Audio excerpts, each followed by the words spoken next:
नमस्कार भक्तों, एक बार फिर से स्वागत है आपका हमारे चैनल में। आज हम सुनेंगे भगवान गणेश की व्रत कथा और उनके दिन के बारे में। गणेश जी, बुधवार का दिन भी बड़ा खास होता है और इस दिन भगवान गणेश जी की पूजा की जाती है। आप सबको पता है, गणेश जी में आस्था रखने वाले लोग इन दिन बड़ी श्रद्धा के साथ उनकी पूजा अर्चना और व्रत करते हैं। अब बुधवार के व्रत का महत्व देखिए। बुधवार को बुद्धि का कारण माना जाता है, जो कि एक महत्वपूर्ण ग्रह भी है। अगर किसी की कुंडली में बुध खराब हो तो उसके जीवन में कभी भी तरक्की नहीं होती, साथ ही उसे कभी भी कामयाबी नहीं मिलती। बुध को व्यापार और बहन बेटी का कारक भी माना जाता है। इस दिन भगवान गणेश का दिन होता है, जो कि वृद्धि के देवता है, जो अपने भक्तों के सभी विघ्न बाधाओं को हरण कर लेते हैं।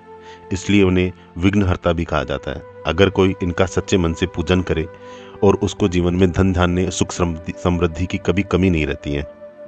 इस व्रत को करने में आपके अन्न के भंडार कभी खाली नहीं होते। भगवान गणेश जी, जिन्हें विघ्नहर्ता भी कहा जाता है, उनकी पूजा अर्चना करने से जीवन के सभी सुख प्राप्त होते हैं और दुख दूर होते हैं। इस दिन व्रत करने का भी विधान है। अगर कोई इस दिन सच्चे मन से गणेश जी की आराधना करता है तो उसके जीवन में धन और सुख समृद्धि की कभी कमी नहीं आती। यदि आपका कमाया हुआ धन व्यर्थ जा रहा है तो बुधवार का व्रत करें। आइए जानते हैं भक्तों, बुधवार के व्रत की विधि। गणेश जी की पूजा करने से पहले संकल्प लें, क्योंकि किसी की भी पूजा करने की शुरुआत करने से पहले संकल्प लेना आवश्यक है। बुधवार के व्रत को 7, 21 या 45 बुधवार तक किया जाना चाहिए और इसकी शुरुआत महीने के शुक्ल पक्ष से करने से ही उचित फल प्राप्त होता है। बता दें कि किसी भी व्रत की शुरुआत पितृ पक्ष या कृष्ण पक्ष में नहीं करनी चाहिए। बुधवार को सुबह स्नान ध्यान से निवृत्त होकर सबसे पहले तांबे के पात्र में भगवान गणेश जी की मूर्ति स्थापित करें। पूजा के लिए पूर्व दिशा की ओर मुख करना शुभ होता है।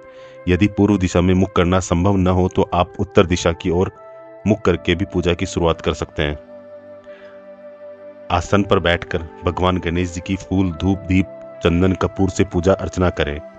मान्यता है कि पूजा में दूब यानी दुर्वा अर्पित करना शुभ होता है और गणेश जी की प्रिय है ये। इसके बाद गणेश जी को मोदक अर्पित करें। लड्डू भी गणेश जी के बहुत प्रिय हैं, इसलिए भोग हमेशा मोदक यानी लड्डू का ही लगाएं। और उसके बाद में ओम गंगणपतये नमः का 108 बार जप करें। नियमित आप प्रति बुधवार जब आप व्रत करते हैं तो एक माला पूजा अर्चना के दौरान एक माला 108 बार आप ओम गंगणपतये नमः का मंत्र का जाप जरूर करें। बुधवार व्रत के नियम देखिए दोस्तों। बुधवार के व्रत में नमक खाने से परहेज करना चाहिए। साथ ही बुधवार के दिन गणेश जी को घी और गुड़ का भोग लगाएं और इस भोग को गाय को खिलाएं। बुधवार व्रत की कथा जरूर पढ़ें और आरती भी करें। मान्यता है कि बुधवार के व्रत में हरे रंग के वस्त्र पहनना शुभ होता है। गणेश जी की कथा। अब भक्तों, हम आगे पढ़ेंगे गणेश जी की कथा, और गणेश जी की कथा आपको हर बुधवार के व्रत में जरूर सुननी है। एक बुढ़िया थी, वह बहुत ही गरीब और अंधी थी। उसके एक बेटा और बहू थे। वह बुढ़िया सदैव गणेश जी की पूजा किया करती थी। एक दिन गणेश जी प्रकट होकर उस बुढ़िया से बोले, बुढ़िया माँ, तू जो चाहे सो मांग ले। बुढ़िया बोली, मुझसे तो मांगना नहीं आता, कैसे और क्या मांगू भगवान। अब गणेश जी बोले, अपने बहू बेटे से पूछ कर मांग ले। तब बुढ़िया ने अपने बेटे से कहा, गणेश जी कहते हैं तू कुछ मांग ले, बता मैं क्या मांगू। पुत्र ने कहा, माँ तू धन मांग ले। बहू से पूछा तो बहू ने कहा, नाती मांग ले। तब बुढ़िया ने सोचा कि ये तो अपने मतलब की बात कह रहे हैं। अतः उस बुढ़िया ने पड़ोसियों से पूछा तो कहा, बुढ़िया तू तो थोड़े दिन ही जिएगी, क्यों तू धन मांगे और क्यों नाती मांगे। तू तो अपनी आंखों की रोशनी मांग ले, जिससे तेरी जिंदगी आराम से कट जाए। इस पर बुढ़िया बोली, यदि आप प्रसन्न हैं तो मुझे 9 करोड़ की माया दे, निरोगी काया दे, अगर सुहाग दे, अमर सुहाग दे, आंखों की रोशनी दे, नाती दे, पोता दे और सब परिवार को सुख दे और अंत में मोक्ष दे। यह सुनकर तब गणेश जी बोले, बुढ़िया माँ, तूने तो हमें ठग दिया। फिर भी जो तूने मांगा है वचन के अनुसार सब तुझे मिलेगा। और यह कहकर गणेश जी अंतर्ध्यान हो गए। उधर बुढ़िया माँ ने जो कुछ मांगा वह सब कुछ मिल गया। हे गणेश जी महाराज, जैसे आपने उस बुढ़िया माँ को सब कुछ दिया वैसे ही सबको सब कुछ देना। ओम गंगणपतये नमः। भगवान गणेश जी की जय हो। क्यों होती है सर्वप्रथम गणेश जी की पूजा? भक्तों, गणेश भगवान की सर्वप्रथम पूजा क्यों होती है, इस बारे में भी एक कथा है। एक दिन माता पार्वती स्नान करने के लिए गई थी, लेकिन वहां पर कोई भी रक्षक नहीं था। रक्षक मतलब वहां पहरा देने वाले। इसलिए उन्होंने चंदन के पेस्ट से एक लड़के का अवतार बनाया और उनका नाम रखा गणेश। माता पार्वती ने गणेश जी को आदेश दिया कि उनकी अनुमति के बिना किसी को भी घर के अंदर या ना आने दिया जाए। तब शिव जी वापस लौटे तो उन्होंने देखा कि द्वार पर एक बालक खड़ा है। तब वे अंदर जाने लगे तो उस बालक ने उसे रोक दिया। भगवान शिव को बालक ने रोक लिया और जाने नहीं दिया। यह देखकर शिव जी क्रोधित हुए और अपने सवारी बैल नंदी को उस बालक से युद्ध करने को कहा, पर युद्ध में उस छोटे बालक ने नंदी को हरा दिया। यह देखकर भगवान शिव जी ने और क्रोध किया, उस बालक गणेश के सर को काट दिया। अब माता पार्वती वापस लौटी तो बहुत दुखी हुई और जोर जोर से रोने लगी। शिव जी को जब पता चला कि वह उनका स्वयं का पुत्र था तो उन्होंने भी अपनी गलती का एहसास हुआ। शिव जी ने पार्वती को बहुत समझाने की कोशिश की, पर वह नहीं मानी और गणेश जी का नाम लेते लेते और दुखित होने लगी। अंत में माता पार्वती ने क्रोधित होकर शिव जी को अपनी शक्ति से गणेश जी को दोबारा जीवित करने के लिए कहा। शिव जी बोले, हे पार्वती, मैं गणेश जी को जीवित तो कर सकता हूँ, पर किसी भी अन्य जीवित प्राणी के सर को जोड़ने पर ही माता पार्वती रोते रोते बोली और उठी, मुझे अपना पुत्र किसी भी हाल में जीवित चाहिए। यह सुनते ही शिव जी ने नंदी को आदेश दिया, जाओ नंदी, इस संसार में जिस किसी भी जीवित प्राणी का सर तुमको मिले काट लाना। जब नंदी सर की खोज कर रहा था तो सबसे पहले उसे एक हाथी दिखा, वो उसका सर काट ले आए।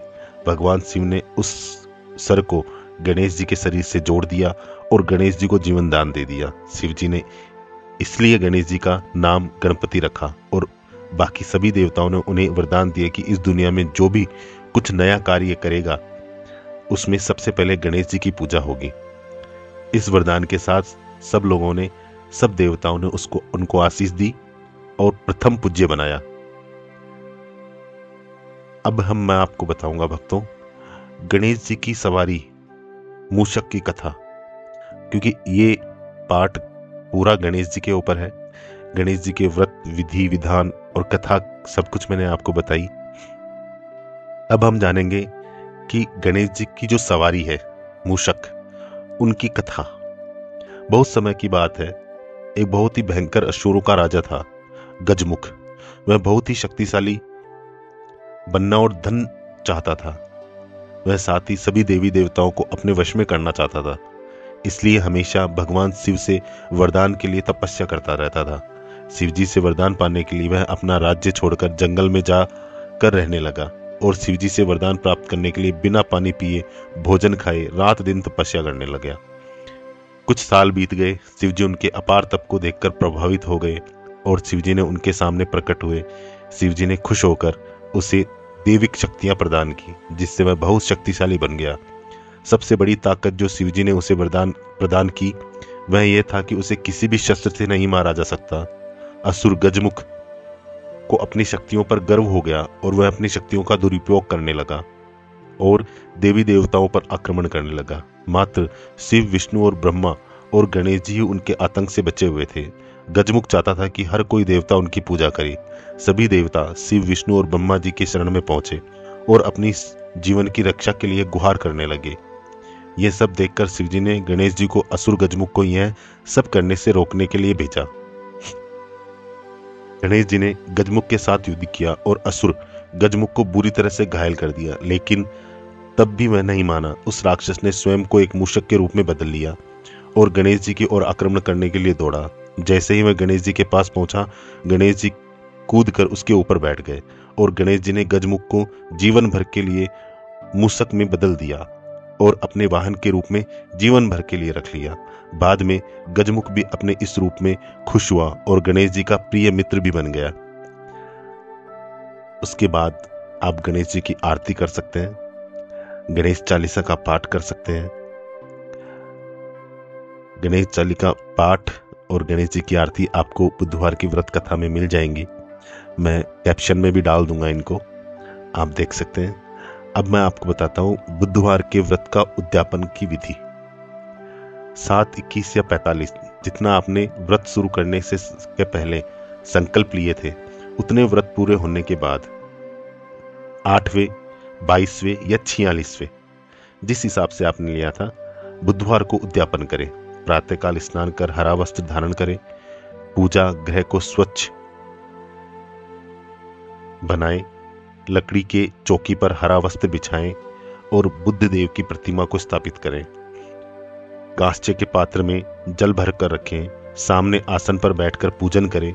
सर्वप्रथम हाथ में जल लेकर मंत्र के द्वारा अपने ऊपर जल छिड़कें। ओम अपवित्र पवित्रो वा सर्वावस्थान्तो गतपि वा यस्मन्रेत पुंडरीकाक्षं सैवाभ्यंतरम शुचि। इसके पश्चात पूजा की सामग्री और आसन को भी मंत्र उच्चारण के साथ ही जल छिड़ककर शुद्ध कर ले।